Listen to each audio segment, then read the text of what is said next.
sahabat, bertemu lagi di channel Perjalanan Karina.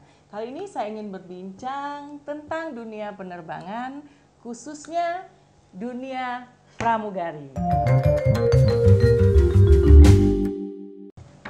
Ya, saya akan berbincang dengan sahabat terbaik saya, Gita Gerungan, mantan pramugari. So, berapa lama? Mantannya atau terbangnya nih? Terbangnya. Terbangnya totally 19 tahun lebih, hampir 20 tahun ya. 20 tahun terbang-terbang di udara. Terbang di udara. Nggak capek? Enggak sih, kangen malah. Jadi umur berapa waktu pertama jadi pramugari itu? Tamat SMA itu, 18 tahun deh. Udah langsung? 18 tahun, udah langsung lamar. Berarti sempat TR dulu. Sempat TR ya dulu ya. Jadi 20 tahun menjadi pramugari. Yes. Pasti udah sangat memahami dunia kepramugarian ya. Istilahnya gitu, katam di situ. Apalagi sempat menjadi pelatih ya? Ya, instruktur. Instruktur untuk calon-calon pramugari. Nah, kan kita ini kalau melihat di dalam pesawat itu, pramugari itu kan selalu perfect. Yes. Dari penampilan dan selalu tersenyum gitu. Benar. Walaupun kita nggak tahu apa yang sebenarnya terjadi di baik dalam kehidupan maupun di antara sesama kru yang ada di situ gitu.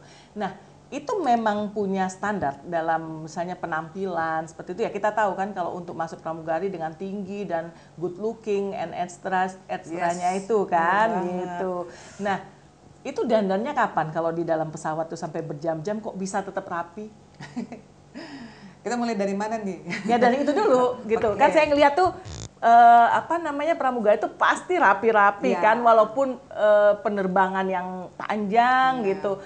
Kita aja yang numpang udah rasanya udah capek, udah pegel, tapi pramugari masih fresh dengan senyum manisnya. Yes.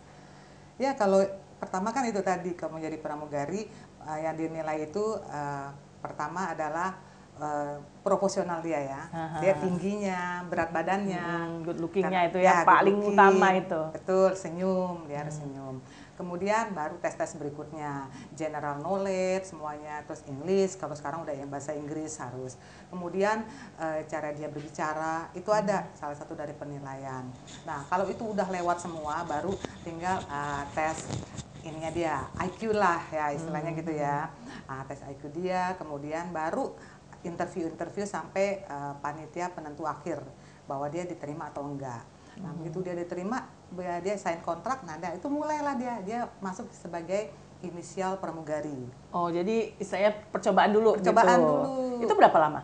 3 bulan flight training. Kalau zaman saya ya, nggak tahu yang zaman sekarang. Zaman saya tuh 3 bulan flight training. Setelah dia ground course, training di darat, kemudian ada flight training. Dia di pesawat dia di training sekitar, ya tergantung lah kalau dia memang bagus, cepet, nanti kan ada tesnya. Ada checker yang datang ke pesawat yang akan ngetes dia. Kalau dia udah lulus semuanya fit for flight, dari sekarang medical dia bagus, oke, baru dia dirilis jadi pramugari. Itu inisial pramugari, junior pramugari lah. Dan dia tetap harus jaga itu penampilan. Begitu dia dipakai uniform, standar uniform harus langsing gitu ya. Gitu. Badan nggak boleh ya lewat dari batas maksimum dia lah berapa kilo. Itu kayaknya diginiin aja cukup deh. Udah sering lihat ya pramugari kan kalau di pesawat kayak gimana, kayak gitulah. Ya tapi kadang-kadang memang kalau kita melihat pramugari itu mungkin dari segi penampilan ya, itu kan sudah sangat memikat gitu ya, memberikan rasa nyaman, memberikan kita juga jadi cerah. Tapi seperti tadi yang saya tanya, terus apakah sepanjang penerbangan itu harus konsen dengan dandan rapi itu? Oh iya harus dong, harus. Oh, gitu. Jadi pramugari gini, kita ada istilah bitterhamen, bibir tersenyum, hati menjerit. Paham deh? Iya. Kita nggak bisa nggak tersenyum. Penumpang naik terus kita lagi kesel nih. Aduh. Harus dihilangkan dulu, jadi tetap. Cowok gue tadi rese banget sih. Begitu penumpang naik, pagi Pak, nggak bisa banget kata penumpang. Come on, pramugari kayak begini baru lihat. Nah, kita tetap harus pagi Pak, selamat datang, silakan. Walaupun dalam hati, atau lagi patah hati misalnya iya, ya, jadi tetap aja harus good looking gitu. Bener. Jadi tetap harus tersenyum harus terus, harus on terus senyumnya. Nah tapi nih gosip-gosipnya nih ya, saya kan nggak ngerti yang sebenarnya seperti apa nih. Saya mau tanya sama Gita, bener nggak sih kalau misalnya nih pramugari itu kalau mau terbang yang menentukan tuh pilotnya gitu? Oh enggak itu. Enggak ya? Itu salah. Kan kalau di setiap airlines itu punya schedule masing-masing. Iya, ada bagian scheduling. Tapi kalau kemungkinan ada yang pilot yang misalnya dia secara personal dia ada problem nih dengan salah satu pramugari. Dia nggak mau misalnya. Ya, dia nggak mau, dia bisa request. Oh, dia bisa menentukan atau meminta ya? Bisa. Meminta dengan siapa dia terbang. Benar, gitu. dia lihat krunya, kru setnya kan di scheduling. Oh, saya terbang masih ini ya, bisa nggak ya si ini ditukar apa gimana gitu. Dia lihat dulu tuh. Apalagi kalau dia udah reportnya ke chief pilotnya. Chief pilot itu kan langsung ke manajer operasional, bisa diatur itu. Nah, gitu. selama masa penerbangan nih 20 tahun menjadi pramugari nih Git, pernah nggak sih merasakan ketakutan ketika terbang? Misalnya cuaca yang buruk atau apa gitu. Sering, manusiawi itu ya, sering. Tapi kan you have to smile. That's why. Jadi selama, kalau ini kata saya seperti sendiri ya, secara pribadi, selama kita udah gunakan uniform, kita duduk di kursi yang istilahnya assignment chair kita, assignment seat atau jump seat, itu kursi pramugari, kita udah mental untuk kerja, untuk siap in case of emergency atau apapun kita udah siap. Dan kondisi apapun sudah harus dalam siap. kondisi. Tapi memang kadang-kadang kita sempat deg-degan juga sih, agak aduh kok cuacanya kayak gini banget, aduh adalah wajar lah itu. Sampai temen junior saya ada yang sampai nangis, saya nenangin istilahnya. Nangis dia. Oh, jadi pramugari sendiri juga ada yang ketakutan. Nangis. Nah, kalau saya juga gitu. Kalau saya ketika diumumkan untuk kita sedang terbang dalam cuaca yang kurang baik gitu, saya melihat wajah-wajah kru. Kalau mereka masih bisa tersenyum, saya masih juga aman gitu. Karena saya melihat, oh kalau mereka sudah little bit panik gitu, wah saya juga agak-agak berdoa nih lebih serius gitu doanya gitu. Berarti berat ini gitu. Nah, yang terburuk terbang di mana? Oh, ketika cuaca terburuk. Pengalaman saya ya, Indonesia itu ada ya istilahnya gini loh. Daerah-daerah Indonesia itu banyak yang daerah-daerah yang apa ya, kalau dibilang sih sebenarnya sih area-area itu ya area yang orang tuh takut lah ya terbang di atas itu gitu kan, misalnya di atas Bukit Barisan, karena itu kan turbulensinya, itu karena beberapa kecelakaan juga di sana ya, Garuda gitu yang nabrak Gunung Sibayak lain sebagainya. Bener banget. Gitu. Pagi Papua kali. Itu dia baru saya mau cerita. Saya pernah banget, ini pengalaman yang paling istilahnya gini loh, kita sebagai pramugari tugasnya menenangkan penumpang. Kemudian kita sebagai pramugari, kita ngelihatnya kemana? Ke depan dong, ke kokpit. Ke pilotnya dong. Nih pilotnya ini kalau pilotnya tenang kita juga tenang. Oh, berarti sama dengan saya ya. Jadi kalau saya ngeliat krunya masih panik, wah berarti harus doanya lebih kenceng nih. Nah, saya pernah tuh perang di Papua. Pesawatnya nggak gede, kecil, tapi 4 engines nih. BAE 146. Nah, saya nggak usah sebut airlines-nya, tapi waktu itu kita operasionalnya di Papua.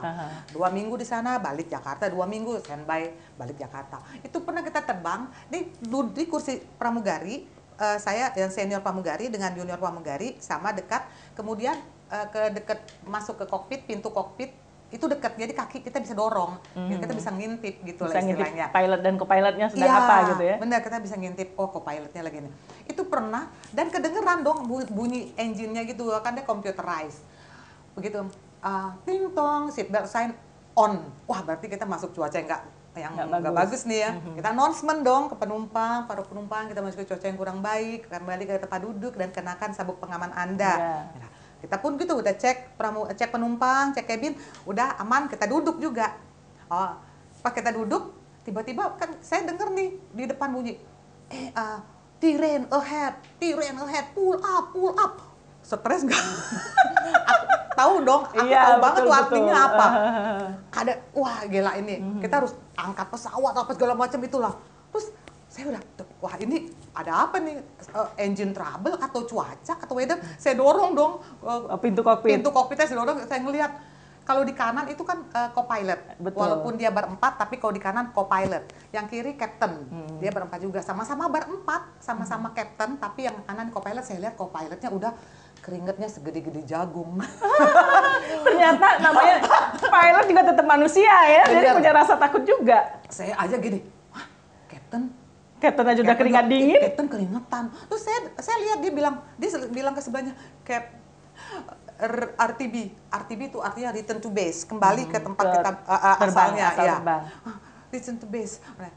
Terus kaptennya saya dengar, untung kaptennya begini banget, saya kasih 2 jempol, benar kalau saya boleh bilang the best. Dia ngomong, dia tenang, sangat tenang, dia bilang, "Oke, don't worry, I have control. Oke, keep calm. Terus saya kaget dong, wah ini yang satu aja tuh udah kapten juga agak give up gitu. Gimana kita ya? Tapi kaptennya yang the best, dia bilang, I have control, don't worry, I have plan B, don't worry. Nah, we cannot go back. Oh, nggak bisa balik kan? Kalau balik lebih bahaya mungkin. Saya udah pasal, itu junior saya udah nangis. Mbak, kita bisa pulang nggak? Kita bisa mendarat nggak, Mbak? Nangis. Aku bilang, kalau kamu nangis gimana penumpang? Kamu jangan cek penumpang ya dengan air mata begitu. Udah, sekarang gini, kamu ambil tisu, lap dulu air mata, udah itu kamu tenangin, dah. Nanti saya yang cek penumpang, cek cabin. Akhirnya itu dengan keringat jagung-jagung itu saya tutup lagi, saya harus kontrol. 15 menit saya berdiri, saya kontrol, saya cek. Captain, are you okay? Nah, ini baru Gita nih pramugari ngecek kokpitnya aman Gita. Oke, thank you Captain. Yang co-pilotnya udah, oh Mbak Gita ya nggak apa-apa, Mbak Gita nggak. Padahal dia nggak apa-apa, tapi dia keringatannya lap-lap terus. Nah, terus saya cek penumpang. Kenapa Mama? Mama takut. Orang Papua kita kan. Mama takut. Nggak apa-apa, kita akan mendarat. Iya dengan sirinya. Dengan makan siri kalau di Papua. Dengan siri. Kadang-kadang ada binatang juga dibawa. Iya Nona, nanti kita cerita itu. Dah akhirnya kita tenangin. Nggak lama kemudian benar. Kita kan gini, kita tetap percaya bahwa kokpit kita ini udah terlatih. Apalagi kapten, dia udah pengalaman terbang di Papua. Di daerah yang memang turbulensi dan tantangannya sangat luar biasa ya. Betul. Akhirnya udah, dan kayak tenangin junior saya. Jadi kita double job gitu ya, nenangin kru dan nenangin penumpang ya. Iya benar. Tapi ya udah akhirnya berlalu lah, dan kita begitu keluar dari awan-awan yang tebal itu, yang jedar itu, kita begitu lihat ke bawah, wah visibility-nya memang poor. Jadi istilah deket jaraknya itu ya. Itu memang risk sekali, high risk banget. Ya. Begitu landing di Wamena kita landing. Oh, Wamena. Wamena di lembah-lembah. Kalau sekarang udah bagus. Udah bagus ya Wamena. Udah lama banget nggak kesana. Wamena udah bagus lapangan terbangnya. Iya udah bagus ya. Dan dulu masih, pesawat Boeing juga udah bisa landing di sana. Iya dulu nggak, pesawat kecil. Iya dulu pesawat kecil kan.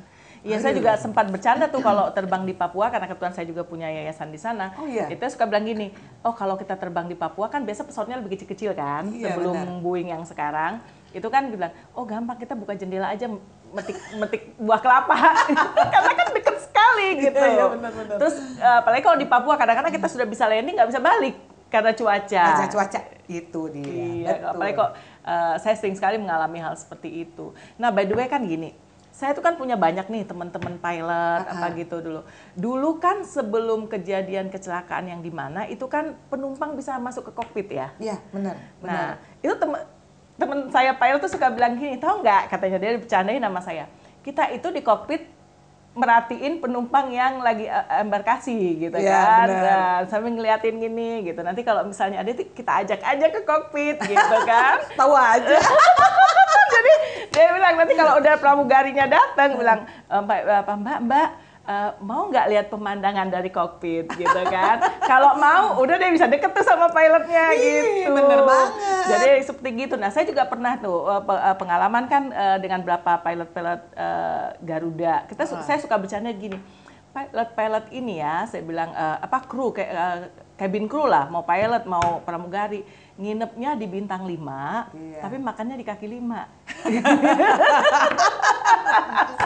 Itu rahasia air crew loh itu. Terus saya bilang, Wah, kalau udah masuk hotel bintang 5 semua gitu, tapi gitu cari makan carinya yang rumah makan Padang, yang Dapet aja warteg info-info gitu kan. ya, gila, Saya bilang, juara nih karena, Adita. karena saya sering dulu, jadi beberapa teman-teman saya yang pilot itu ketika terbang misalnya ke Cairns, ke Iya. Darwin yang dekat dari Australia. waktu saya masih di Bali, itu pasti bilang, pesen dong nasi Padang gitu.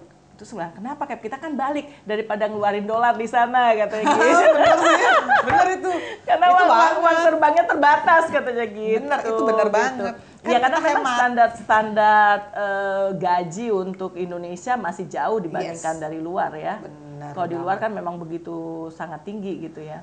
Makanya banyak kita berusaha ngelamar ke airlines internasional. International luar. Airlines akhirnya. Jadi karena memang kadang-kadang juga sering nggak sih atau ada nggak sih yang suka melecehkan? Oh, sering ngasih kartu nama atau apa. Tapi kan kita kan ada rulesnya, ada aturannya. Iya. Selama kita istilah gini, setiap orang punya kepribadian masing-masing ya istilahnya. Ada yang memang dia ya buat dia is no problem apa. Tapi kalau kita ikutin aturan yang sebenarnya Itu nggak boleh ya. Selama Ada kita batasan-batasan tertentu. Iya. Selama pakai uniform itu kita Benar. harus jaga perusahaan di mana perusahaan. ya betul. Betul. Nah, tapi banyak juga yang cinta lokasi. Karena kan dari cita-cita nih banyak, saya menikah dengan pramugari pasti ketemunya di pesawat. Iya, banyak banget itu sampai nikah, sampai apa. Iya. Sebenarnya sih sah-sah aja ya. Selama itu tidak mengganggu profesionalitas mereka. Selama mereka istilahnya gini, nggak terbang bareng. Misalnya mereka udah berjodoh nih di same airlines, tapi mereka itu tidak satu schedule terbang bareng. Karena kalau saya sih menurut pengalaman saya dulu waktu saya masih junior, itu ada senior saya terbang dengan ternyata bersamaan dengan pilotnya pacarnya dia. Mereka mungkin lagi ada class atau apa, baru pesawat take off, Sudah ribut. bukan ribut, masih baru mau cruising. Ya, kita kan climbing untuk cruising, dia mau buka pintu di belakang. Itu untung kan ada di depan Mau bunuh diri? ya nggak tahu cari perhatian atau apa, I see. ngambek atau apa, dibawa personal matter, masalah pribadi dibawa dalam ke pekerjaan. Itu kan Itu sangat membahayakan sekali berarti.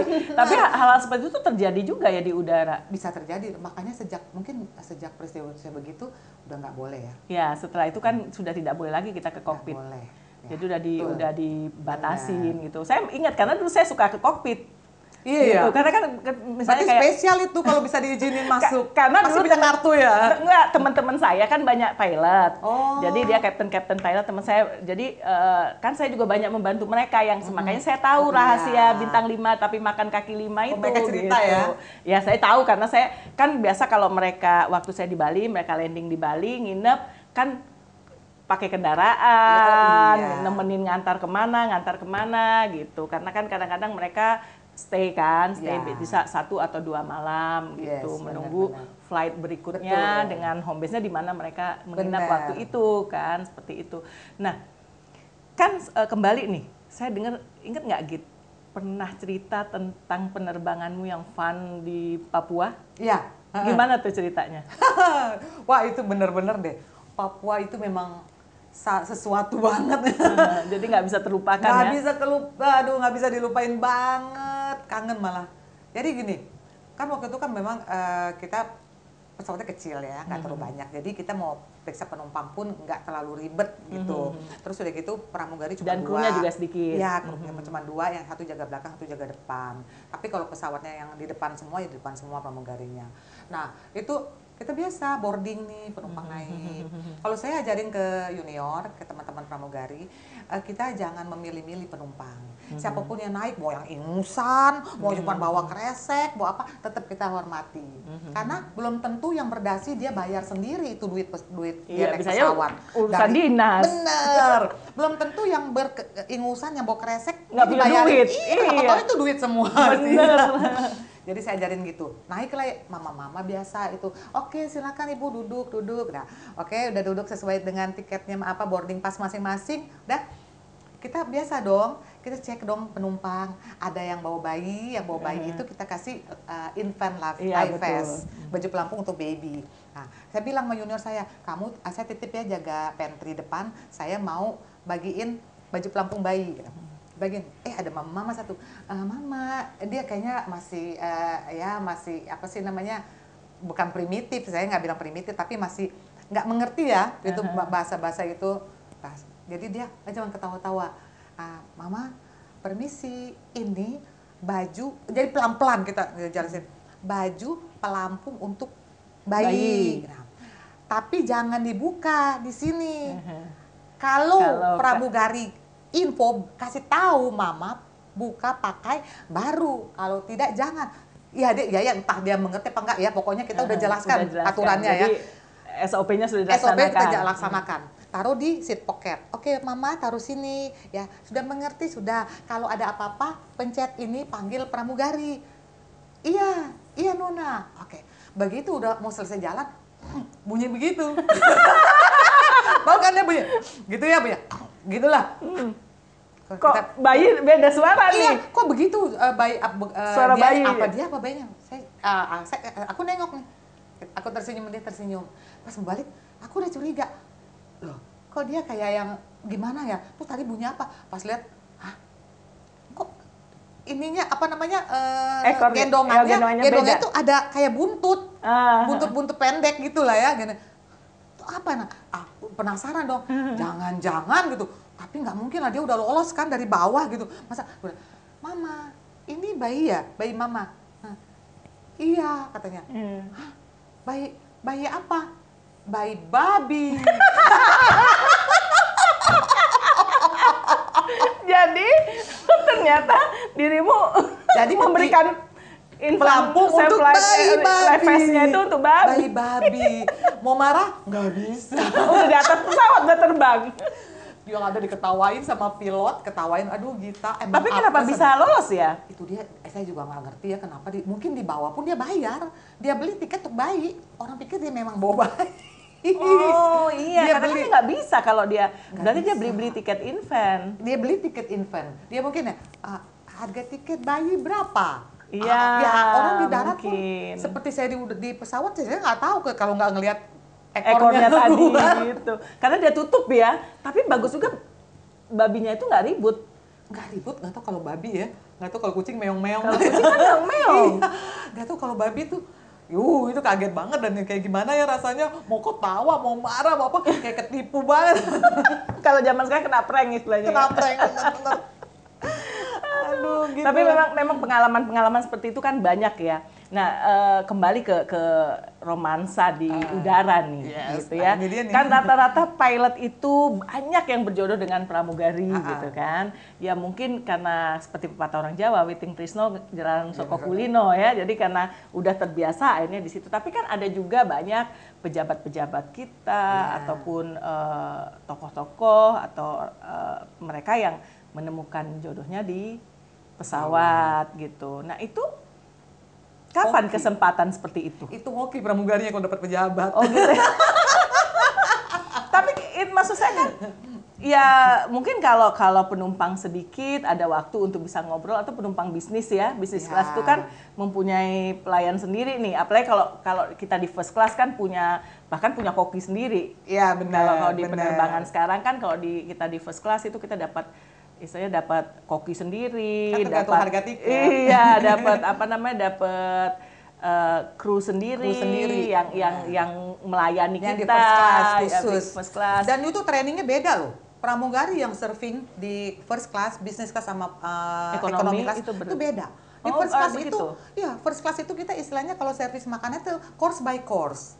Nggak bisa sembarangan dia. Jadi dia apa dulu yang dia harus kasih, betul. Ya kan, appetizer dulu, baru main course, habis itu baru dia kasih dessertnya, welcome drinknya apa, dia harus panggil penumpang by name, nggak bisa, selamat siang Pak, nggak boleh tuh di first class. Itu memang kayak juga termasuk yang pemegang kartu ya, kayak gold, privilege card ya kayak GFF yang platinum, atau MH Club-nya yang seperti itu ya, atau apa istilahnya Skytrack seperti itu kan yang holding itu memang harus dilayani secara khusus gitu ya, karena mereka udah frequent flyer ya. Frequent flyer benar. Nah, tapi kan kembali kalau di dalam cabin itu, kalau lagi dalam turbulensi atau dalam situasi yang sangat katakanlah mencekam gitu. Kalau pramugarinya sendiri nih, kayak Gita misalnya kan tidak, tadi kan namanya manusia kan tetap punya rasa takut gitu. Sementara harus menghandle penumpang. Gimana cara mengatasi emosinya itu? Jadi kita memang kan udah full training ya. Fully training itu artinya kita udah melakukan simulasi dan kita udah melakukan benar-benar yang namanya drill. Drill emergency training drillnya drill, jadi emergency drill. Dalam keadaan misalnya kita harus evakuasi penumpang, begitu pesawat crash landing, engine shutdown, mati, itu penumpang harus cepat keluar. Harus dalam waktu 90 second. Waktu saya masih terbang, masih aktif 90 second. Entah sekarang sudah ada perubahan berapa second saya nggak tahu, tapi waktu saya 90 second. Itu kita ada trainingnya. Trainingnya itu kita akan simulasi langsung, nanti ada yang hitung dari Direktorat Sertifikasi Kelayakan Udara, DSKU. Itu waktu training? Ya, Departemen Perhubungan ada. Tapi mungkin kalau sudah dalam kondisi yang sebenarnya udah nggak akan ingat itu. Nggak akan, makanya kita cepet-cepetan. Itu jadi gini, menurut apa sih ya kalau mereka bilang itu yang waktu yang tepat itu memang sudah dipelajari itu 90 second. Itu harus keluar semua. Nah, keluar karena kan kalau kecelakaan pesawat itu hampir di semua kecelakaan pesawat penumpang dan kru itu rata-rata meninggal semua. Ya, tergantung crashnya. Kan ada yang namanya gini loh, emergency landing immediately after take off. Itu masuk ke kategori unplanned. Unplanned emergency itu tidak pernah direncanakan akan emergency. Tiba-tiba begitu mau naik nggak bisa tur. Benar. Nah, itu memang itu yang namanya untuk kita kepastian selamat. Tapi mau udah tinggal pasrah ya? Iya, udah pasrah. Mau di darat, mau di laut. Betul. Kalau saya pribadi saya punya prinsip begini. Begitu saya naik ke pesawat, pintu pesawat tertutup, door close, nah, udah pasrah lah. Bener, itu. Karena sudah di dalam mau gimana lagi gitu. Tapi kalau saya pribadi sangat kagum dengan penerbangan itu karena gini. Sebenarnya kalau kita mau jujur, persentase kecelakaan kendaraan itu kan paling kecil pesawat ya? Iya, paling kecil di pesawat justru. Paling kecil pesawat betul, justru. Betul hanya banget. memang karena semua biasanya tewas, jadi kesannya menakutkan. Padahal sebenarnya pesawat itu adalah yang terkecil. Iya, pesawat itu adalah yang paling aman. Paling aman sebenarnya. Karena saya pernah waktu saya mengalami salah satu penerbangan dengan waktu itu di Makassar yang sampai kita rabas yang apa istilahnya itu lewat udah lewat jalur ya. Nah itu habis itu saya sempat agak takut padahal kehidupan saya kan banyak di pesawat gitu ya, baik pergi sana pergi sini kan ke Papua kemana ke keliling negara-negara lain juga gitu kan. Hampir semua maskapai saya udah naikin lah dengan segala macam model apa semua gitu ya. Nah, itu kan kita kembali begini ya, kalau saya melihat ini kecelakaan yang biasanya langsung tewas nih semua. Jadi orang kan takut, padahal kan persentase tidak. Nah akhirnya saya berbicara dengan teman saya yang pilot. Dia cerita begini ke saya, nggak usah takut.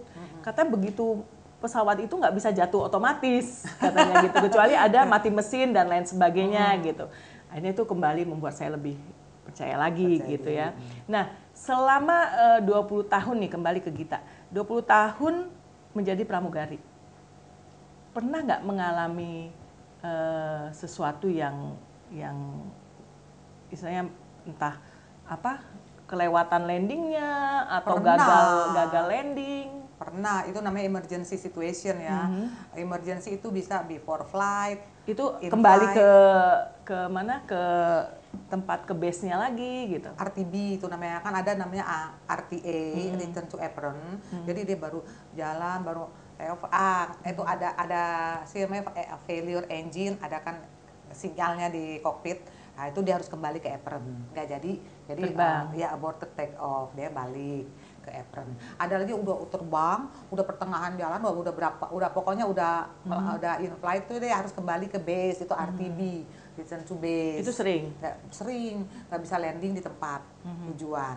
Nah, kalau dia mau divert ke bandara lain lebih lama, jadi dia harus kembali ke base-nya, itu namanya RTB. Nah, kalau saya itu kalau yang begitu udah sering, itu nggak apa-apa, itu normal. Kalau buat kita sih normal ya. Udah terbiasa ya? Udah terbiasa. Tapi kalau yang namanya emergency banget situation yang hasilnya bikin mental agak ciut ya. Itu yang di Papua itu?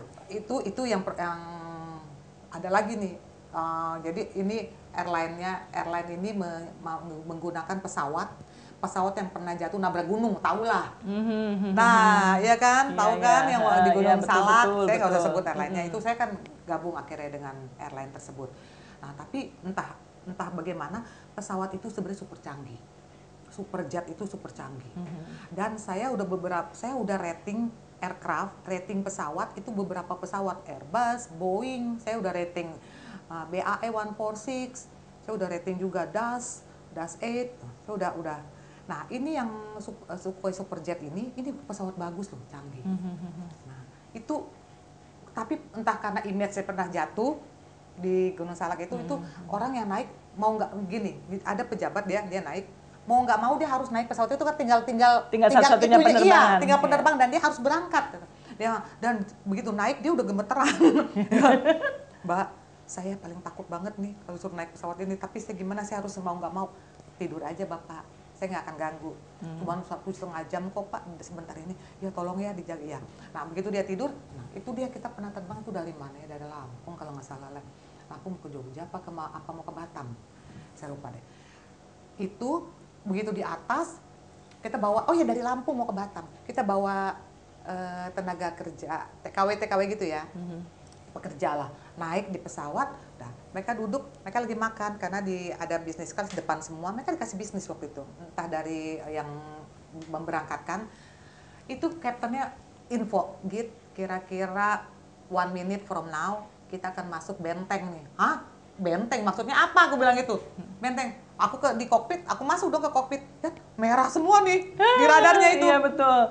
Berarti awannya gede banget, tebal banget itu. Iya. Aduh, Captain nggak bisa lewat sana. Jauh banget gitu nggak. Kalian kita coba kecanggihan pesawat ini. Wih, jangan coba-coba Captain, ini kita bawa penumpang. Coba, Captain masih suka lucu sih. Iya betul.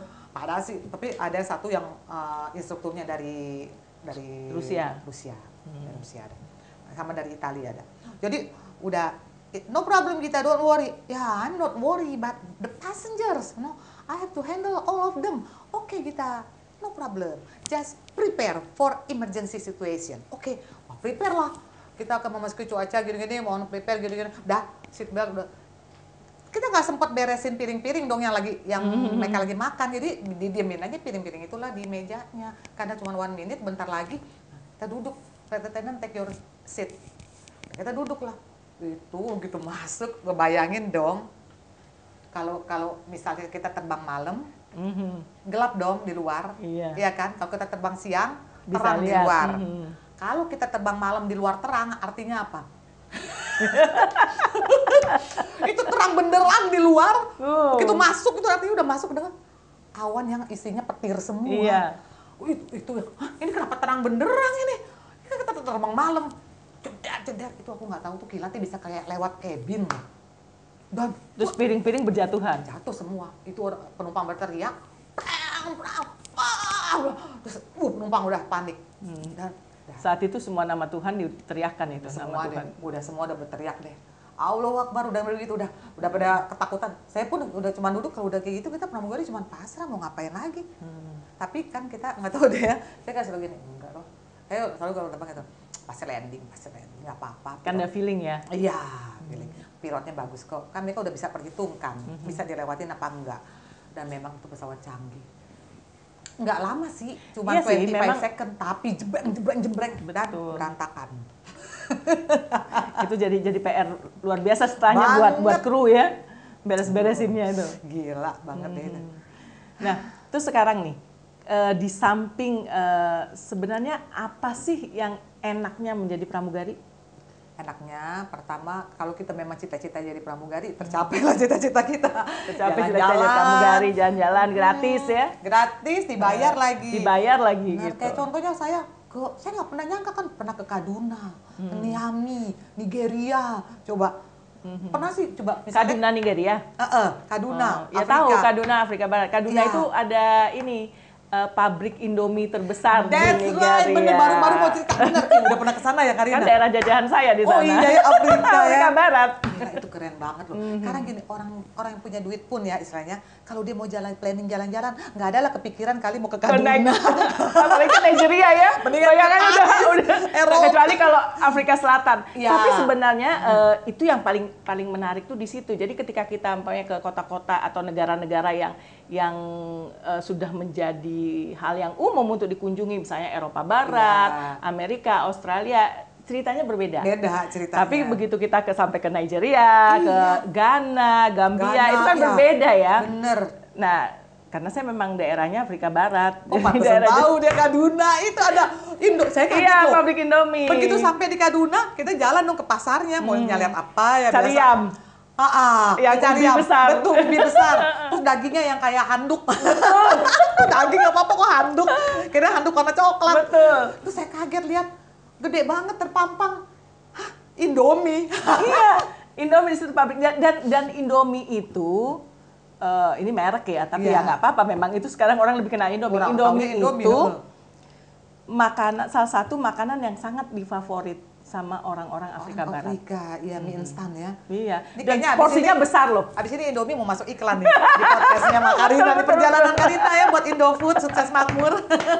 Iya benar. Jadi saya juga ketika saya pertama ditempatkan di Nigeria waktu itu saya bilang kan terbang-terbang. Di Nigeria? Iya kan, saya home base saya Nigeria.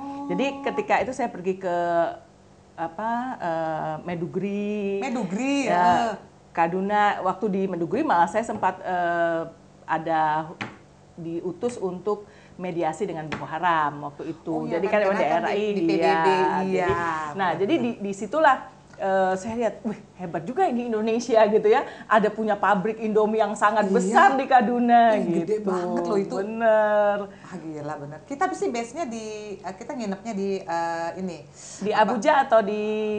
Kita di Ethiopia. Oh, Ethiopia. Nah, saya kalau ke Afrika Barat suka naik Ethiopia Airlines. Oh, Ethiopia. Jadi kayak Addis Ababa ya. Iya, kita nginepnya di Addis Ababa. Oh, di Addis Ababa. Base-nya di Addis Ababa. Iya, biasa begitu. Oh, pesawat apa? Pesawat Air Atlanta waktu itu. Oh, Air Atlanta. Base-nya di Ethiopia. Iya, di Ethiopia. Bener. Ethiopia itu enak kotanya, Addis Ababa itu enak. Keren loh.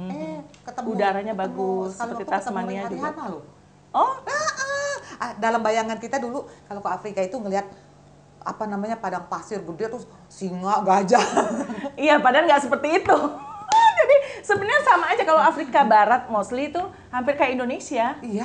Jadi udaranya pas semua gitu, cuma memang bedanya mereka kulitnya hitam, kita warna-warni, ada yang hitam, ada yang putih, ada yang coklat, semua Indonesia paling lengkap gitu ya.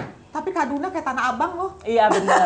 Nah, masuk kan itu banyak orang di Tanah Abang kan banyak orang Nigeria, bisnis garment. Kayak di luar negeri. Iya, tapi nice ya. Ternyata kita juga daerah sama ya di Afrika Barat. Itu ya enak. Saya paling suka makan yam juga di situ. Iya, enak banget. Ubinya enak ya. Ubinya tuh panjang-panjang gitu ya. Gede-gede sekali gitu. Waduh, jadi kangen. Ya, itulah. Nah, oke, itu yang paling nikmat ya, menjadi seorang pramugari itu bisa traveling, bisa mengunjungi banyak kota, banyak negara gitu yang mungkin bagi orang lain hanya mimpi. Iya. Gitu ya. Nah, kalau sedihnya? Sedihnya ya itu dia kadang-kadang misalnya malam tahun baru atau malam hari raya ya, malam Natal atau malam Lebaran, itu kita kan ada di pesawat terbang. Jadi nggak bisa kumpul dengan keluarga, sometimes seperti itu ya. Pernah waktu itu malam tahun baru itu keluarga saya, saudara-saudara lagi pada ngumpul lah waktu itu. Tapi saya lagi di atas Sudan Desert. Padang pasir Sudan. Padang pasir Sudan. Ya, itu sampai nengok ke bawah gini. Ini malam tahun baru. Sedih amat kita di atas pesawat, ya ampun. Kayak gitu loh. Tapi ya nggak apa-apa lah, kita syukurin aja. Ya, tapi bagus dong udah sampai ke Afrika, karena Afrika itu apalagi Afrika Barat bukan tujuan wisata. Bukan, makanya gitu kan. Siapa yang udah pernah ke sana? Kalau tanya, udah pernah kemana gitu, jalan-jalan ke Kaduna? Mana itu Niamey? Jadi gitu enaknya ya, bahwa bisa traveling, tapi susahnya itu kalau sedang terbang jauh dari, tetapi pada momen-momen tertentu yang seharusnya berkumpul dengan keluarga. Gitu. Apalagi kalau kita lagi terbang, anak dapet laporan anak sakit atau apa, wah itu kan kepikiran banget, sedih banget gitu. Terus Gita sendiri stop menjadi pramugari tahun berapa? Kita 2014 akhir, 2015 udah enggak. 2015 sudah memutuskan tuh udah enggak. Grounded gitu ya, Iya, udah jadi turun gini, airline ke darat. terakhir, jadi gini, airline terakhir itu kebetulan bankrupt, yang saya join bankrupt, jadi malas juga ya mau apply ke tempat yang lain, ya. gitu. Terus lihat juga, udahlah kasih kesempatan aja buat yang junior berkembang lah gitu. Tapi kalau masalah yang senior itu KLM itu, ya, pramugarinya kan rata-rata udah oma-oma. Di Indonesia enggak, kita ada batas umur. Oh gitu. Kalau di KLM kan kita lihat, aduh, kacamata kan? Iya. Dia kalau dia mau lihat boarding pass kita pakai kacamatanya di sini. Kan iya banget ya. Udah oma-oma gitu. Makanya saya bilang, aduh naik KLM. Iya, enggak. Untungnya gini, saya tuh ya istilahnya udah walaupun masih aktif, udah usia kepala 40 ya waktu itu ya. Masih aktif karena apa? Karena saya kan ngajar. Oh iya, saya betul. bawa murid. Karena bawa murid ya, Iya. jadi untuk training mereka untuk training ya. mereka, dan kita saya juga sempat jadi checker, instruktur kan. in-flight nah, checker. Kalau saya sih memang senang juga yang dengan pramugari yang senior. Berarti kan mereka lebih mempunyai pengalaman, lebih siap, walaupun mungkin kegesitannya berbeda dengan yang muda ya. Benar. Gitu. Nah, sekarang apa yang kita pingin sampaikan kepada pramugari-pramugari muda nih yang sekarang ini? Oke, kalau buat adik-adik junior, paling pesan saya satu, bahwa be a professional. Professional artinya kita tidak melakukan tugas itu melihat dari kelas-kelasnya. Pramugari memang ada, maksudnya penerbangan memang ada kelas bisnis, ekonomi, first class. Tapi bagaimana kita menempatkan diri kita sebagai pramugari di kelas mana ini? Istilahnya kalau kita memang terbang melihat-lihat penumpang, dan karena situasi perusahaan seperti apa, kita tuh nggak jadi profesional. Kalau saya beberapa airline saya udah pernah coba, saya akan bersikap tetap sama. Mau saya di perusahaan di airline internasional maupun airlines yang kecil di Indonesia dengan penumpangnya terbatas, dari penumpang daerah, orang-orang biasa, kelas bawah, tetap kita treatnya sama. Layaknya kita pramugari bisnis atau first class internasional. Jadi kan ada tuh pramugari yang istilahnya penumpang biasa gitu ya. Lihat kan, apalagi kalau yang misalnya naik itu yang secara maaf bau badan atau apa gitu kan. Nggak bisa kita tiba-tiba begini nggak boleh gitu. Jadi tapi tetap kita sambut dengan selamat malam, silakan Pak. Nah, jadi tidak membedakan dan tidak dibuat be yourself dalam serving ke penumpang. Karena pramugari gini, penumpang turun, dia akan ngomong, gimana penerbangannya? Kalau ada yang tanya, oh enak, pramugarinya baik nggak, perusahaan itu, airline itu, baik, that's only baik. Itu nggak kalau buat saya nggak cukup. Tapi kalau sampai kita kan ada nameplate di sini, kalau sampai dia bisa bilang, tadi pramugarinya namanya Gita, ih gila, orangnya asik banget, aku bisa ngobrol, itu baru istilahnya yang bisa dibanggakan. Orang inget, oh tadi naik penerbangan ini pramugarinya ini baik banget, bagus banget, kerjanya profesional, orangnya melayani, servingnya bagus, itu baru pramugari istilahnya. Jangan nanggung-nanggung gitu. Ya, jadi kalau pesan kepada pramugari-pramugari muda nih ya gitu. Nah, kita nggak ingin kembali misalnya menjadi instruktur lagi atau terbang lagi bahkan? Untuk saatnya apalagi di pandemi gini ya, ya udah hampir 2 tahun ya kita di situasi pandemi ini. Saya aja prihatin juga dengan teman-teman, banyak teman-teman yang istilahnya nyari side jobnya online shopping dari rumah, dengan dia bikin makanan atau apa, karena memang dampak dari pandemi ini dunia penerbangan sangat, penerbangan apalagi, karena kan dunia pariwisata terpukul sekali. Betul. Gitu. Jadi termasuk imbasnya ke travel. Dan juga sekarang karena kita mau terbang di masa pandemi ini terlalu banyak peraturan-peraturan yang selalu berubah-ubah gitu. Jadi cepat lagi berubahnya. Benar, dan kita juga kadang-kadang saya pikir, waduh, kita mau terbang harus menyiapkan ini, terus harus karantina, harus ini. Jadi kan jadi males gitu untuk terbang. Tapi memang sih kalau bisa di rumah saja katanya.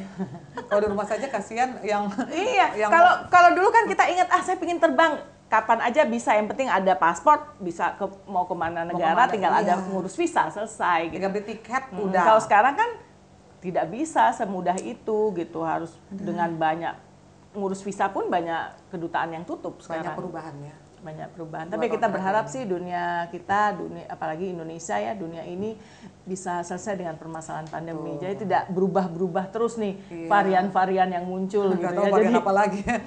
Ada varian 3 rasa lagi nanti. Betul. Iya, saya bilang, waduh ini udah luar biasa variannya, udah di semua alfabet nanti. Iya, semua abjad ABCD ada gitu. Tapi ya begitulah. Mudah-mudahan gitu. kita segera pulih ya Indonesia. Benar, saya juga berharap seperti itu gitu ya. Oke, Git, ada lagi yang ingin disampaikan nggak? Cukup banget. Tapi saya senang banget loh diundang di podcastnya Perjalanan Karina. Cocok kalau saya lihat gambarnya pesawat. Iya, makanya. Benar, jadi begitu ngeliat ini langsung saya ingat, saya kan berapa tahun di dalam situ. Ya, karena saya memang boleh dibilang hidup saya itu paling banyak ada di pesawat, mobile, apalagi sebelum pandemi ya gitu. Oh iya, benar, keliling-keliling dengan penerbangan yang sangat lama. Iya, makanya sudah menjadi ini member banyak penerbangan ya, Kris Flyer. Itu bisa masuk ke kokpit kru, itu nggak sembarangan loh. Tapi memang kokpit punya wewenang ya. Ini aku cuma ngasih tahu. Aku tahu kenapa. Pertama, yang boleh masuk itu adalah dari dinas perhubungan yang terkait. Betul. Itu. Kedua, direksi atau owner perusahaan udah pasti bisa masuk ke kokpit anytime. Ketiga, temennya pilot. Saudaranya pilot. Itu karena saya itu sahabatnya pilot gitu. Jadi kalau kan saya suka gini, tukar nasi padangnya, tukar belis. Karena kalau penerbangan luar pasti ada wine-nya gitu. Tahu aja dia benar-benar juara perjalanan Karina. Jadi seperti itu gitu. Karena saya memang hobi traveling juga, dan pekerjaan saya membuat saya bisa sama dengan Gita gitu ya. Pekerjaan kita membuat kita bisa bepergian kemana-mana gitu. Enak ya gitu.